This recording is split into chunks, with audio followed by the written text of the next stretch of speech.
With the 22nd pick in the 2020 NFL Draft, the Minnesota Vikings select Justin Jefferson, wide receiver out of LSU.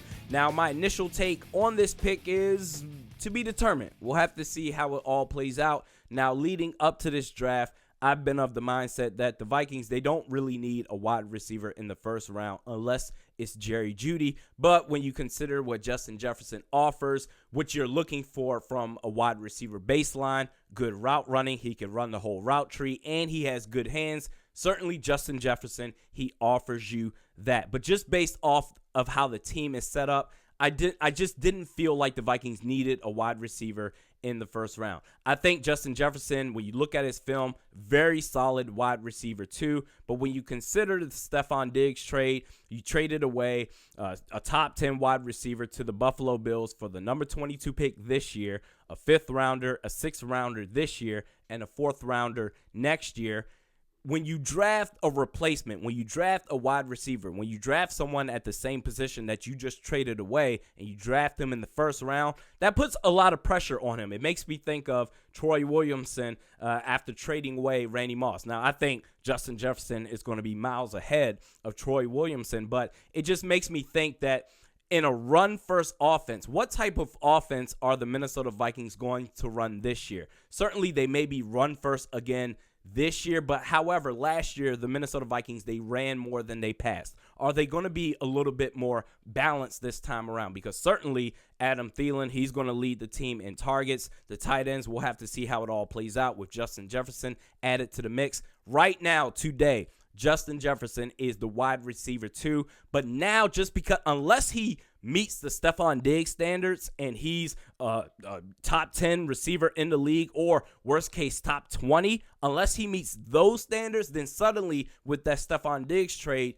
you're going to have to really hit on that 5th rounder, that 6th rounder, or that 4th rounder next year. Now, I will say this, because I'll talk about in the next video how they drafted Jeff Gladney out of TCU. I'll give my take on that. But when you consider that they did get a cornerback in the first round, don't look out now, folks, but the Minnesota Vikings, I feel like they're the front runners for a Trent Williams trade just because the Cleveland Browns, the New York Jets, they didn't trade. They drafted an offensive tackle. So now the Vikings, they didn't draft Josh Jones. We'll have to see if they draft him or if they end up taking Ezra Cleveland. But if they don't, you have to think that the Minnesota Vikings are the front runners for Trent Williams. And if that is the case, when you consider Trent Williams with Jeff Gladney and Justin Jefferson, suddenly that makes a little bit more sense this time around. So I guess that's really the only question that I have with that. There's more questions than answers with Justin Jefferson. And I got a little bit of pushback on Twitter. Oh, my God, you make no sense, because I said, hey, listen,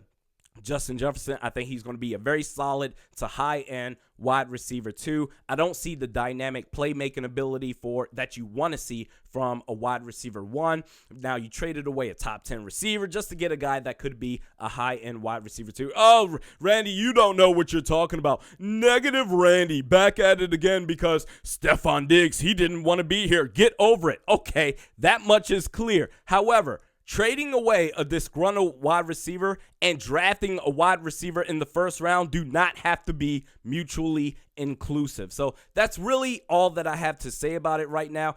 I kind of feel similar when we drafted Mike Hughes out of, goodness, what was that? Central Florida, UCF, if I'm not mistaken, out of 2018.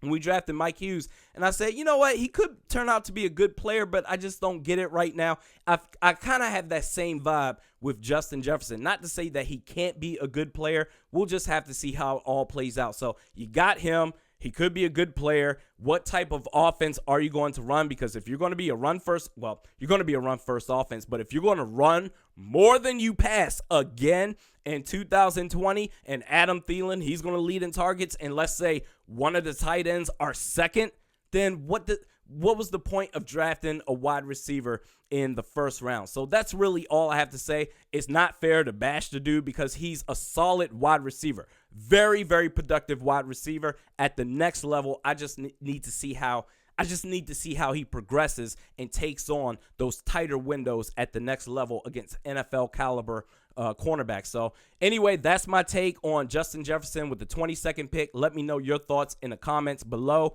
We do this at least once a week. Mediocre at Best Sports Podcast with Realistic Randy. The next video will be in just a little bit, reacting to the Minnesota Vikings selecting Jeff Gladney, cornerback out of TCU. You can check me out on Twitter at realistic_Randy, Facebook at Realistic Randy. We'll see you next time.